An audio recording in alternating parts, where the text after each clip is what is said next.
आप लोगों के बारे में तो मैंने जाना कि नजीबाबाद के लोग तो बहुत ऐतिहासिक निकालते हैं।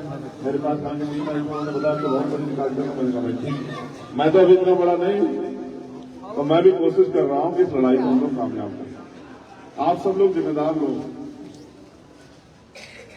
ये सदगुरु जी की जो मूर्ति है, आप जाके वहां मत्था टेकते होंगे, अपने मन की जो ख्वाहिशें हैं, सपने, परेशानियों को वहां कहते होंगे। लेकिन क्या आपने सदगुरु जी को पढ़ा है? मैंने इनको भी इसलिए समझाया।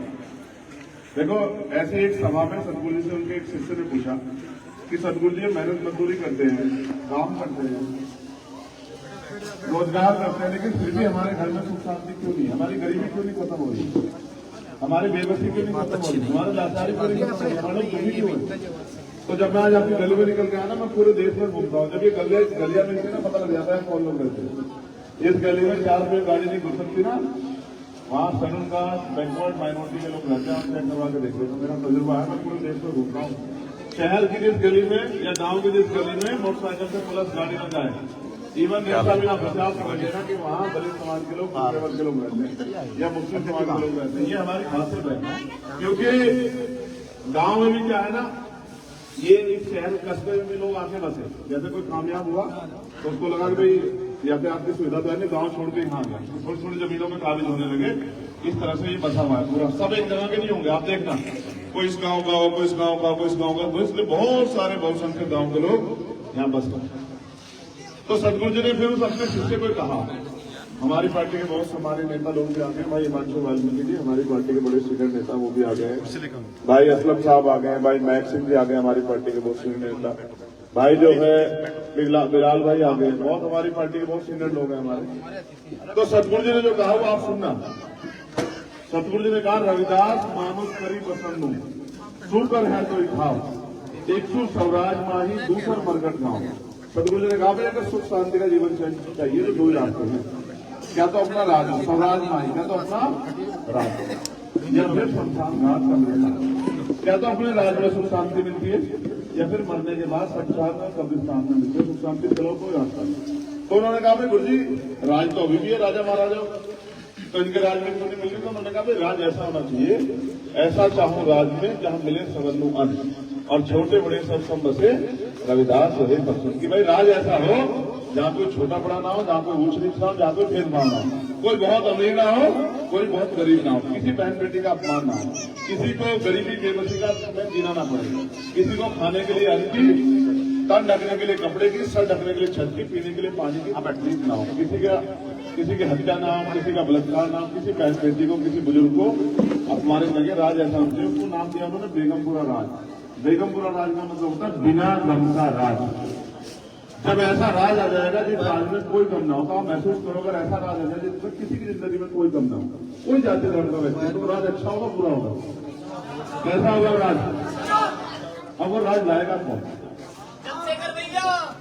मेरी बात तो सच मान, ये लोकतंत्र अगर तलवार के दम पे किसी ऐसे पे आता और मेरे अकेले के ऊपर जिम्मेदारी होती है किसी लड़के लाना होता तो मैं जिंदगी एक एक खून पे कपड़ा लगा देता। चंद्रशेखर भैया, चंद्रशेखर भैया, चंद्रशेखर भैया।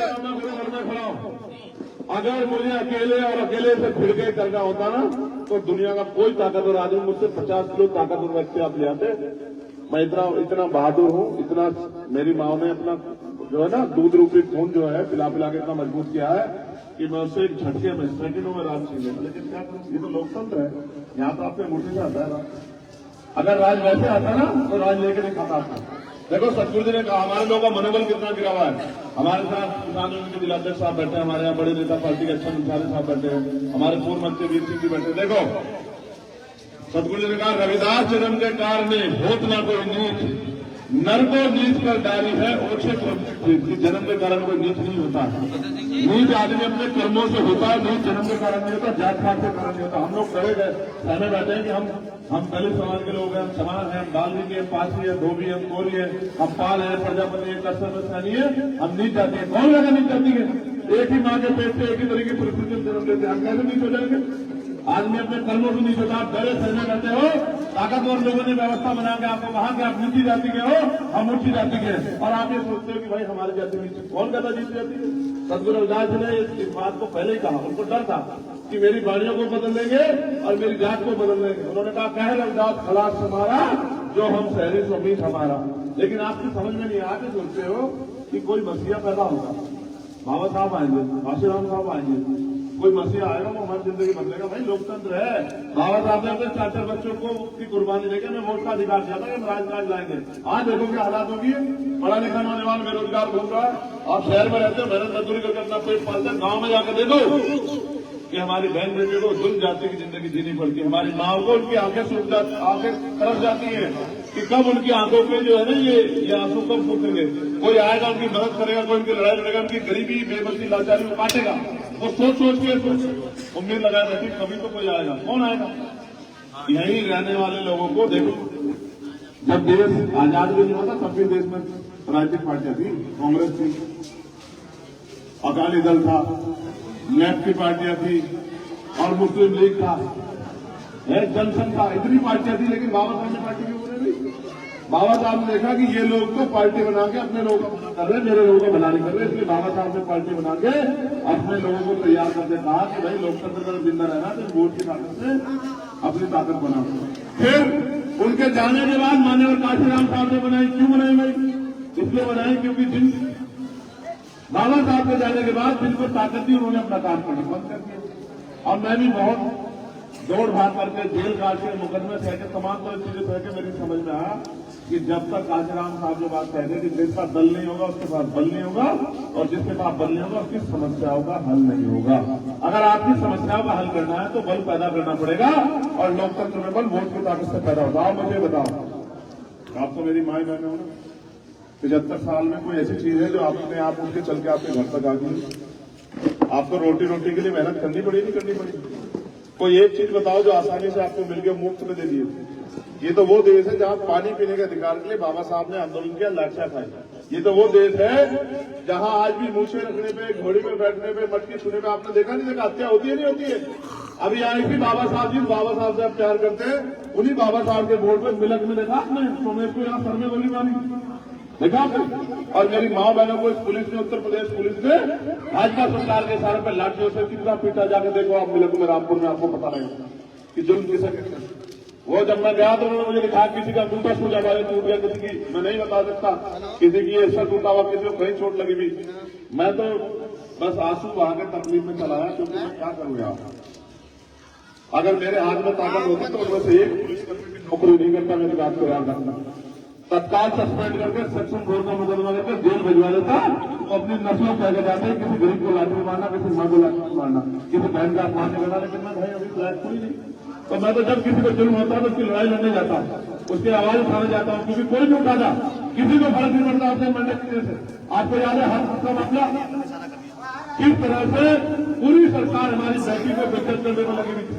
और हमारे खड़े जैसे हिमांशु जी खड़े, मैं और ये दोनों गए और हमने मोर्चा लिया, और लेके देखो उसी दिन उन्होंने कचरे की तरह हमारे बच्चे को जला दिया। पहले जुल्म किया, फिर कचरे को जला दिया, उससे माँ बाप को देखने नहीं दिया, और फिर हमें डराते धमकाते हैं, गोली मारते हैं। मैंने उसी दिन तय कर लिया कि माला तब पहनूंगा जब इस देश में हर ग्रेजुएट सुरक्षित हो जाएगी, उससे पहले माला नहीं पहनूंगा। इसलिए वो दिन है, आज के दिन आज तक माला नहीं पहनता मन से। तो जबरदस्ती जैसे कभी बहन मिली उससे पहना दी तो उसके ठिकाना पहुंचे, उसके मन को ठिकाना पहुंचे तो उसने पहना दी, मैंने पहन ली। लेकिन दिल से तब पहनूंगा, मन से, जब हमारी बहन बेटियां, हर जाति धर्म की बहन बेटियां हो जाएंगे। और कौन ताकतवर है? आप देखो किसानों की बेटियों किस तरह चुप सहना पड़ा, पहलवान बेटियां याद नहीं याद आपको किस तरह से उनको अपमानित होना पड़ा। वो कौन बेटियां थी? वो गांव की बेटी नहीं थी, वो बेटियां जिन्होंने दुनिया में नाम रोशन किया। किसान देखो 700 किसान शहीद हुए, बैठे हुए धरनों में 13 महीने आप नहीं बैठ सकते। अगर एक दिन बैठ जाओगे अगले दिन घर में रोटी नहीं होगी। ये 2 अप्रैल 2018 आपको याद है जब सारे नेताओं ने मुंह मोड़ लिया, 17 बच्चों ने शहादत देके SC/ST एक्ट को बचाने का काम किया। 13.4% का मामला देख लो आप, प्रमोशन रिजर्वेशन का मामला देख लो, मतलब शिक्षक भर्ती का मामला देख लो, कोई सा मामला उठा के देखो, रैया का मामला देखो। अभी आपने देखा होगा एक बच्चे ने और उसकी मां ने एक वीडियो जारी की कि चंद्रशेखर भैया हमारे घर आ जाओ, ये ताकतवर लोगों ने मेरे पति को फाले से काट के मार दिया, हमें भी मार देंगे, आप आ जाओ। और भाई मैं तो भागा भागा जाता हूँ कि मुझे याद कर लिया, मैं तो ये भी नहीं जानता मैं कौन है, कहाँ रहते, मैं कभी मिला भी नहीं। लेकिन जब मैंने वीडियो उठा लिया तो मैं घर कैसे रह सकता हूँ। देखो सड़क की ताकत जितनी मेरे अंदर हिम्मत उस ताकत से लड़ रहा हूं और हमारे साथी भी लड़ रहे हैं। जात पात वाले जो हमारे बड़े नेता रोहित साहब हमारे बड़े नेता खड़े, लेकिन मैं आपसे कह रहा हूं इस बार लड़ाई आज के हालात करो मरो के हो गए, करो मरो के। ये भी नहीं पता कि 2024 के बाद चुनाव होगा नहीं होगा, इसीलिए लोग बैठे बताओ के हालात आपको लगता है चुनाव होगा। आज हालात ऐसे हो गए हैं कि अगर हमने 2 अप्रैल 2018 की तरह अपनी ताकत बना के इनको नहीं दिखाई तो कोई आपके आवाज उठाने वाला नहीं मिलेगा। 131 MP है भी सदन में, मैं झूठ बोल रहा हूँ, यहाँ समाज के मुझसे बड़े लोग बैठे हैं। 131 MP है, लेकिन जब जुल्म होता है दलितों पे, पिछड़ों पे, किसानों पे, नौजवानों पे, महिलाओं पे, मुसलमानों पे कोई बोलने का नाम लेता और सब लोग आपके लाशों में बैठ कर तमाशा देखते हैं, कहीं 4 मार देते। याद करो, मैं नहीं याद दिलाना चाहता, लक्ष्मणपुर पाठक पढ़ के देख रहे नौजवान साथियों, आपके जेब में कौन है? लक्ष्मणपुर पाठक बिहार में एक सेना बनी और उस सेना ने 50 दलितों को सरेआम काटने का काम किया। वो बच्चियां, वो बहनें जिनके पेट में गर्भ में बच्चे थे, गर्भ काट काट के, पेट काट काट के तलवारों के लोग पे खड़े किए। हाई कोर्ट ने सजा कर दी और डिस्ट्रिक्ट कोर्ट ने, हाई कोर्ट ने बरी कर दिया। ये जुल्म सहना पड़ता है, इसके बाद ताकत नहीं होती। और आज तक नहीं कोई बता पाए कि उन 50 दलितों की हत्या का हत्यारा कौन है, जो किसी को फर्क नहीं पड़ता आपके मरने की नहीं थे। सड़क पे आप नहीं मरो, कहीं भी मरो, किसी को फर्क नहीं पड़ता। और आप भी भाई मर जाते हो, आप भी भाई ताकतवर लोगों को समझते हो, पैसे वालों की, यही हमारे अच्छे उद्देश्य। अगर अमीर गरीबों का ऐसा होता तो कोई गरीब रहता क्या भाई? अभी आपके यहाँ पे पुलिस की भर्ती दी है किसने? कोई है नौजवान ने पुलिस की भर्ती दी थी? बताओ, एक बच्चे से 400 रुपए और 48 लाख बच्चों ने फार्म भरा, 200 करोड़ रुपए सरकार ने जेब में गिरे और सरकार का पेपर लीक हो गया। आप गजब की बात देखो, जो सरकार पेपर की सुरक्षा नहीं कर सकती वो बहन बेटे की सुरक्षा कर देगी क्या? आप बताओ, एनसीआरबी का डाटा देखो, 50,000 महिलाओं का हत्या होती है। किसकी बेटियां? वो ये किसान का, मेरे नौजवानों मजदूरों की बेटियां है। ताकतवर की बेटे में कोई जुर्म नहीं करता है देश में, ये क्या गवाह है। लेकिन फिर आपको समझ नहीं आता, आप सोचते हो कि जो नेता सीबीआई इनकम टैक्स से डर सकता वो आपके वाले खा देंगे। तो कितने बच्चों का भविष्य चौपट हुआ। 69,000 शिक्षक भर्ती में 20,000 पदों पर घोटाला कर दिया। जो आपका हिस्सा बैठता है वो भी नहीं देने दे रहे हैं, वो भी छीन ले रहे हैं। तो भाई अब मैं तो सड़कों में काम को करूंगा। मैं तो इस बात को समझता हूँ जो बाबा साहब कह गए थे कि पॉलिटिकल पावर इतना मास्टर की राजनीतिक सत्ता और चाबी जो आपकी सारी परेशानी वाली कर सकती है। और उन्होंने ये भी कहा, राजनीति में हिस्सेदारी नहीं करोगे तो सबसे बड़ा नुकसान ये होगा कि लोग आपके ऊपर शासन करेंगे। मैं जेलें काटी, मैंने मुसीबतें सही, मुकदमे सही, लाठियां खाई, और जब मैं नहीं रुका और नेता उधर तो मेरे ऊपर गोली भी चलाई, 4 गोली चलाई। आपको याद होगा, यही मेरे सतगुरु रविदास जी महाराज, भगवान वाल्मीकि महाराज का, गुरु नानक देव, संत कबीर का आशीर्वाद था। और ये जो मेरी माँ बैठी है, जो अपना काम छोड़ के, रोटी छोड़ के, सब छोड़ के मेरी बहनें यहाँ पे बैठी है, इन्हीं का आशीर्वाद था कि जिंदा हूँ 4 गोली चलने के बाद भी। चंद्रशेखर भैया जिंदाबाद, चंद्रशेखर भैया जिंदाबाद। एक गोली पीठ चीर के निकल गई और मेरी माँ ने जब खून में लटपट देखा तो मुझसे रोते हुए कहने लगी कि भैया क्या करके मानेगा? तो मैंने कहा मानूंगा तब जब इस देश में बेगमपुरा राज आ जाएगा, उससे पहले मानूंगा नहीं जब मुक्तल की आती आ जाएगा। अब भाई मैं ये सोचता हूँ, अमीर आपकी लड़ाई लड़ नहीं रहे और मैं एक गरीब का बेटा आपके जैसे, आपके गांव में यहाँ बस्ती में होंगे, कस्बे में प्राइवेट स्कूल के मास्टर में एक मास्टर का बेटा हूँ, संस्कार से बड़ा हुआ हूँ, संघर्ष करके यहाँ तक आया हूँ। मैं ये सोचता हूँ कब आप अमीरों को छोड़ के अपने गरीब भाई की तरफ भी देखेंगे, इस बात के बारे में नहीं सोचता रहता हूँ।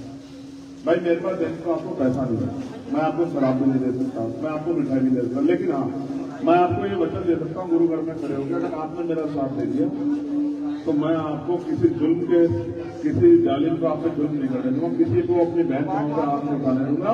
और जो लड़ाई आपकी सड़क में लड़ा उसको लोकसभा में जाकर लड़ूंगा, आपके हिस्से में रक्षा करूंगा, आपको आवाज करूंगा। आप महसूस करो, आप यहाँ बैठे, मुझे बताओ नजीबाबाद के लोगों, क्या नजीबाबाद में एम्स जैसे हॉस्पिटल की जरूरत नहीं? क्या आप बताओ मुझे? तो भाई ये बताओ, 500 रुपए का पर्चा लेता है डॉक्टर, अगर आप जाओगे प्राइवेट में, सरकारी में जाओगे डॉक्टर साहब नहीं मिलेंगे, दवाई नहीं मिलेगी, वो कहेंगे बाहर से दवाई लिखे तो वहां से ले आओ, कुछ का कमीशन है, और अगर टेस्ट कराना हो तो बस आप भूल जाओगे। तो आप ये बताओ, देश के गरीब जाएंगे कहाँ? भाई उनको भी तो अच्छे इलाज मिले, गाड़ी की मिलनी चाहिए ना, मिलनी चाहिए। तो जब आपके अच्छा हॉस्पिटल में तो कहाँ से गाड़ी से मिल जाएंगे? अमीरों के अस्पतालों में घुस जाओगे, मरने के बाद बॉडी से भी पैसे उतारते हैं भाई। जब तक पैसे नहीं जमा करते बॉडी नहीं देते। अब आप सोचो देश में है क्या? आप देखो पढ़ा लिखा नौजवान बेरोजगार घूम रहा नहीं घूम रहा। आपके माँ बाप ने पैसे लगा के आपको पढ़ाया नहीं पढ़ाया। तो आप मेरे भाइयों मुझे बताओ, क्या इस देश में पढ़े लिखे बेरोजगारों को बेरोजगार भत्ता मिलना चाहिए नहीं मिलना चाहिए? आप बताओ। आप ये बताओ, जब यहाँ लाखों करोड़ों रुपए अडानी अंबानी के पूंजीपतियों के उद्योगपतियों को मांग होते हैं, तो विधवा वृद्धा विकलांग पेंशन माओ बहनों को 500 रुपए से बढ़ के 5,000 रुपए मिलनी चाहिए नहीं मिलनी चाहिए? आप ये बताओ, जब हम पूरी दुनिया से माल खरीदते हैं, चाइना से अरबों खरबों रुपए का माल खरीदते हैं, बांग्लादेश से खरीदते हैं और देशों में खरीदते हैं, वो माल हमारे यहाँ, हमें बुद्धि कमी है, हमें बल की कमी है, हमें दिमाग की कमी है, वो माल हमारे यहाँ भी तो बन सकता है। वो कच्चा माल हमारे यहाँ तैयार होता है, तो गाँव बस्तियों में माओ बहनों को रोजगार मिल सकता है नहीं मिल सकता है? आपके बराबर में हरिद्वार कितने दूर है यहाँ से? 50 किलोमीटर गए हरिद्वार। मैं लिख के देता हूँ, रोशनाबाद में आपके आगे बहुत सारे छोटे भाई नौकरी करते हैं, बड़े भाई करते नहीं करते फैक्ट्री में, तो यहाँ से वहां जाना पड़ता है। इंडस्ट्रियल एरिया यहाँ क्यों नहीं बन सकता? मुझे बस आप ये बता दो। आपका नेता जाके पार्लियामेंट में क्यों नहीं कहता कि नजीराबाद में नगीना में रोजगार की जरूरत है? वहां का पढ़े लिखे नौजवान बेरोजगारी से स्वस्थ होकर रोजगार करने के लिए वहां हरिद्वार क्यों जाएगा? ये मिट्टी क्यों नहीं सोना मिट्टी क्या कर रही है मिट्टी में? भाई आप जिसको नेता बनाते हो बोलते नहीं, आप बोलते नहीं। देखो आपको नहीं जाके कह सकते अपनी बात, आपकी बात कौन कहेगा? जिसको चुन के भेजोगे, जब चुना हुआ आदमी नहीं बोलेगा तो सरकार को क्या फर्क पड़ता है? आप मरो चाहिए। भाई आप बताओ मेरी माँ बहनों, बच्चा जब रोता तभी तो दूध पिलाती हो, नहीं रोता तो आप भी तो काम में लगी रहती है, आपको दूध उसके रोने में तो एहसास होता है। जब आपका आदमी जाकर चीखेगा चिल्लाएगा नहीं तो भाई सरकार आपकी समस्या सुनेगी कैसे? आप बताओ, इंटर कॉलेज डिग्री कॉलेज और यूनिवर्सिटी यहाँ होनी चाहिए उनसे बिजनौर में? आप बताओ भाई क्या कारण नहीं है? मेडिकल कॉलेज यहाँ होना चाहिए नहीं होना चाहिए? बताओ भाई। इंजीनियरिंग कॉलेज यहाँ होना चाहिए नहीं होना चाहिए? और गरीब का बच्चा पढ़े तो मुफ्त पढ़ाई क्यों नहीं होनी चाहिए? छात्रवृत्ति आती है क्या? बताओ मुझे। पहले छात्रवृत्ति आती है, आती है क्या? क्यों नहीं आती भाई? पहले हॉस्टल बनते थे, क्यों नहीं बनते भाई? पहले सरकारी में सारी सरकारी नौकरी तो प्राइवेट कर दी, तो भाई गरीब का बच्चा कुर्सी पे कहाँ बैठे? अब तो जाते हैं छूत भेदभाव है देश में, ठीक है? कौन बैठने देगा कुर्सी पे? आरक्षण खत्म हो जाएगा भाई। और खत्म ही मानो, जब सरकारी डिपार्टमेंट नहीं रहेगा तो आरक्षण कहाँ बचेगा भाई? मेरे भाई बताओ। तो भाई आप किस प्रकार विचार करिए, सब खत्म हो जाए, तमाशा कर लो मुझे। और मुझसे भी कहते भाई चंद्रशेखर जी रुक जाओ कुछ दिन, जब इस देश में संविधान नहीं रहेगा, वोट का अधिकार रहेगा, चंद्रशेखर क्या कर लेगा? तलवार को मिलेगा, तलवार से जीत रहे इसमें लड़ाई। हम तो तलवारों से तो तोपे हैं, आर्मी है, पुलिस है, और लड़े किससे? वो तो हमारे देश के लोग हैं, किसान है, उनके बच्चे हैं, कमेरे हैं, नौजवान है, मजदूर है। तो भाई देश में तो बाबा साहब अम्बेडकर गुलामी की बेड़ियां काटने के लिए वोट का अधिकार देंगे। उस वोट का प्रयोग जब आप अपनी ताकत बनाने के लिए करोगे तो आपकी जय जयकार होगी, और नहीं करोगे तो भाई देखो आपने दो बातें अच्छी की। उन्होंने कहा जिस कौम को मुफ्त में खाने की आदत हो जाती है वो कभी क्रांति नहीं कर सकती, और जो कौम क्रांति नहीं कर सकती वो कभी आजादी को प्राप्त नहीं। ठीक है? दूसरी, ये वोट है जिनके पास, जिनका राज होता है, उनकी बहन बेटियों का अत्याचार नहीं होता, उनके हाथ फैले नहीं होते, उनके घर में गरीबी बेबसी नहीं होती। इसका उदाहरण देखना हो तो बताओ मुख्यमंत्री की चीज कमी है कि उनके परिवार, प्रधानमंत्री जी को उनके परिवार को किस चीज की कमी है? भाई उनकी नीयत नहीं है। देखो बाबा साहब ने पार्टी बनाई, उनको पता था कि भाई ये मेरे लोगों को लेंगे नहीं, इसलिए उन्होंने अपनी पार्टी काम करके अपनी ताकत बनाने के बाद सोचा अपने लोगों को तैयार कर देंगे। अब अगर बताओ ये इतने अच्छे होते तो भाई ये सरकारी नौकरियां खत्म करते हैं, झूठ बोलते हैं, ये बेवकूफ बनाते हैं। जब हम आप अपने अधिकारों की बात करोगे तो लाठी मारेंगे, किसान जाएंगे तो उनको जाट बताएंगे, उनको खालिस्तानी बताएंगे, उनको सिख बताएंगे, मुसलमान जाएंगे उनको आतंकवादी, और जब दलित जाएगा 2 अप्रैल में तो उसको नक्सली बता के 17 बच्चों के किसने मारा? हमारे ये पुलिस की गोली है जो इन्होंने दूसरे लोगों ने गुंडे दिखा के मारा। क्यों मारा? हम अपने अधिकार को बचाने के लिए, हमारा अधिकार है ना अपने अधिकार को बचाने का। भारत का कॉन्स्टिट्यूशन देता ना आजादी, आर्टिकल 19 के अपने अधिकारों को बचाए। तो भाई देश में क्या तो मरने के लिए तैयार हो जाओ, क्योंकि जब देखो मैं एक चीज जानता हूँ, मेरे पिताजी ने मुझे सिखाया था और बाबा साहब भी कहते हैं कि जीवन जीना बड़ी बात नहीं है, जीवन तो कोई भी नहीं सकता, बड़ी बात है स्वाभिमान सम्मान के साथ जीवन। अगर स्वाभिमान सम्मान का जीवन चाहिए तो भाई कीमत चुकाओ। मेरे नौजवान भाइयों, जिस कौन का युवा जीते जी समाज की लड़ाई लड़ता है वो जीते जी मरे हुए समान होता है, और जो जीते जी समाज के होते हैं मर के मेरा हो जाता है। बहुत सारे ऐसे उदाहरण है, शहीद उधम सिंह, शहीद सरदार भगत सिंह, बहुत उदाहरण है जिन्होंने इस देश की लड़ाई लड़ी, दुनिया की लड़ाई लड़ी, कौम की लड़ाई लड़ी और आज हमारे हो गए। हम पे संत रामानंद जी महाराज याद करने के लिए किस तरह से अपने धर्म के काम को आगे बढ़ाने की स्वागत दी जाती है। और भाई आपका चंद्रशेखर भी शहीद हो गया होता, अगर वो गोली जला से एक किधर हो जाती तो आपका चंद्रशेखर भी शहीद हो गया। तो मैं तो आपसे कहना चाहता हूँ भाई, मैंने तो सबको गाँव में लगा दिया। अगर और भी कुछ कमी रही है तो भाई मुझे बता दो भाई ये कमी रही, उसको भी दूर करूँ, या फिर भाई मुझे लड़ने की ताकत दे दो। अगर आप ये सोचते हो कि भाई हमने सबको मौका दे दिया, हम अपने भाई को भी ताकत देते, इसको भी मौका दें, आप ये बताओ जब आप स्कूल भी भेजोगे अपने बच्चे को तो उससे डॉक्टर इंजीनियर की उम्मीद कैसे कर लोगे भाई? बताओ भाई, माँ बहने जो बैठी है, आप उसको उसके कंधे पत्ता बांध कर उसका स्कूल नहीं भेजोगे तो वो डॉक्टर इंजीनियर कैसे बन जाएगा? जब तक आप मुझे मौका नहीं दोगे तो मैं कैसे करके दिखाना करना था? मेरे ऊपर 70 साल है क्या कि चुनाव लड़के और घर में बैठ जाऊंगा? मैं पेंशन उसके लिए कर रहा हूँ, जान की बाजी लगाता कि आपके पेट के लिए करता सारा काम, मैंने उसको भी छोड़ दिया पीछे। मैं उसकी परवाह, घर से निकल जाता हूँ, कोई ना कोई रोटी खिलाने वाला मिल जाएगा। आप जानते हैं सब लोग हमारे साथ ही जहां मिल जाती है उसे खा के राजी हो जाते हैं। हम तो इस देश में ये सोचते हैं कि बाबा साहब ने अपने 4-4 बच्चे कुर्बान करके आंदोलन आगे बढ़ाया, लेकिन उन्होंने कहा कि भाई बड़ी मुश्किल से तमाम तरह के अन्याय अत्याचार आरोप है कि मैं इस कारणों को यहां तक लेके आ पाया, आप अगर इसको आगे नहीं बढ़ा सकते मेरे बच्चों तो पीछे मत जाने का। उन्होंने ये भी कहा मुझे मेरे मरने के बाद मरा मत समझना, जब तक संविधान जिंदा मैं जिंदा हूं। अभी संविधान को खत्म होकर रहोगे। देखो, एक तरफ मशीन से वोट की चोरी हो रही है और दूसरी तरफ हमारे हाथों का अधिकारों पर डाका डल रहा है, मतलब किस नेता को पकड़ा भाई? तो भाई ये तो लड़ाई हमें ही लड़नी पड़ेगी, आपको साथ देना पड़ेगा तभी लड़ पाएंगे। मैं आपको जिम्मेदार से कहता हूँ।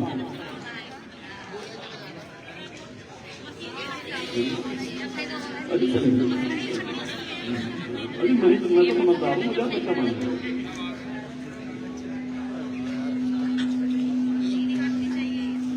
आपको समझ रहे मेरी बात?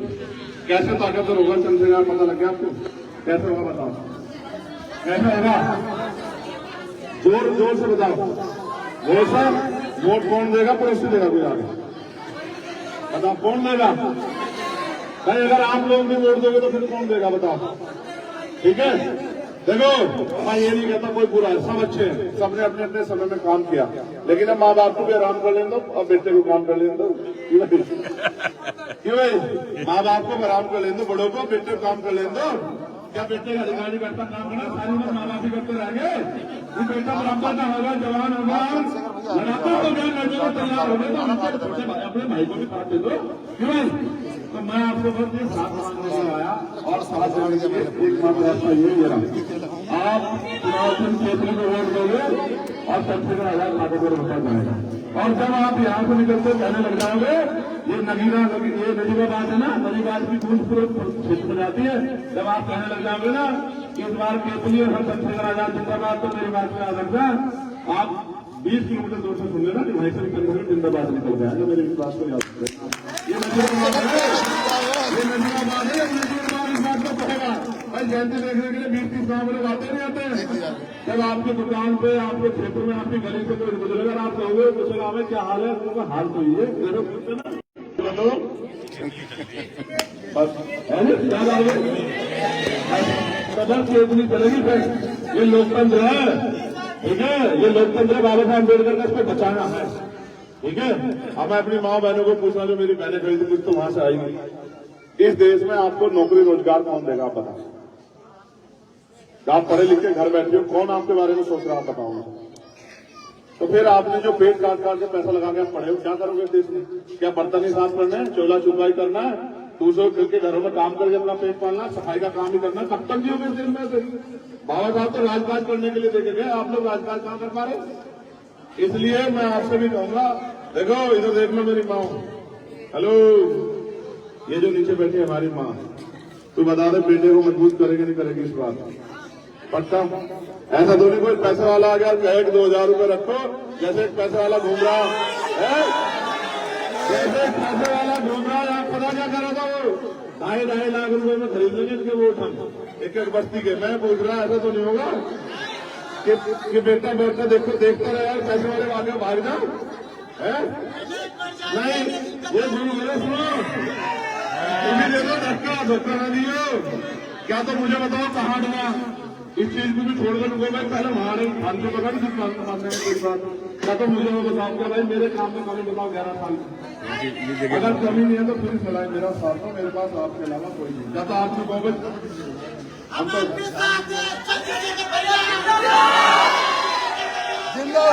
देखो इनका तो गोली से बच गया, मैं बच गया आपके आशीर्वाद। लेकिन जो अमीर लोग ये सोचते हैं कि गरीबों के घरों में खुशहाली ना आए, वो दोबारा प्रयास नहीं करेंगे भाई। बताओ करेंगे नहीं करेंगे? आज उनके आंखों में ऐसा चुभ रहा है, उनको ये लगता है कि अगर ये आदमी ना हो तो हम इनकी बहन बेटों को रोज अपमान नहीं करें। कन्या गाने से मेरी बात को याद रखिए, चाहे कुछ भी होगा, अगर कोई बहन बेटी को देखेगा तो बताओ फोड़े गाने से कुछ भी होगा। मेरी बात को आप याद रखिए। वो दिन चले गए कि हम तुम सहने देंगे ना तुम सहने ना तुम सहने देंगे। और जो हमारा साथ खड़ा है, चाहे वो मुस्लिम भाई हो, चाहे कितने वर्ग का भाई हो, चाहे किसान हो, चाहे मुसलमान हो, उनका भी बांटा बढ़कर उनके भी साथ खड़े हुए, उनको भी अन्याय होगा तो फोन करके खतरा चुका रहे, किसी का दिल नहीं छोड़ देंगे। ठीक है नहीं? कल सब लोग हमारे सदगुरु जी और मदद करें, कोई सफर मार भाई जो इस लड़ाई में हमारा साथ देगा। ये पढ़ क्या लिखा है? एक वोट एक देखो, सुन लो।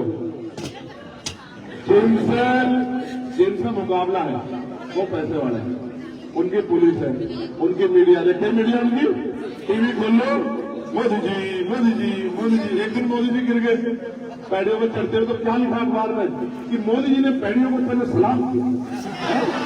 आप देखो कितने मतलब कहाँ बिल्कुल जिस मीडिया का काम ये था कि वो सरकार को पूछती भाई गरीब के बच्चे कहाँ जाएंगे, किसान कहाँ जाएंगे, लोगों के दाम में मिल रहे। उस मीडिया ने क्या लिखा कि मोदी जी ने पहले पैडियों को सलाम किया, कहाँ में सलाम करें गिर गया। सबको बता, सबने देखा, पूरी दुनिया देखा गिरा। बाबा साहब की जय जयकार करते हैं मोदी जी, और उसी बाबा साहब के बोर्ड पे बिना सरकार के आदेश के नहीं चली गोली। जहां सोमेश की यहाँ एक सिर्फ हार का हत्या करने गोली ने बिना उसके अंदर छोटे लोगों के चक्कर मत पड़ो। तो उनके पास शस्त्र में उनका मुकाबला अकेला मैं तो कर नहीं सकता। तो मैं आपसे अपील करूंगा, बच्चे मेरी मां बहने, चाहे 1 रुपये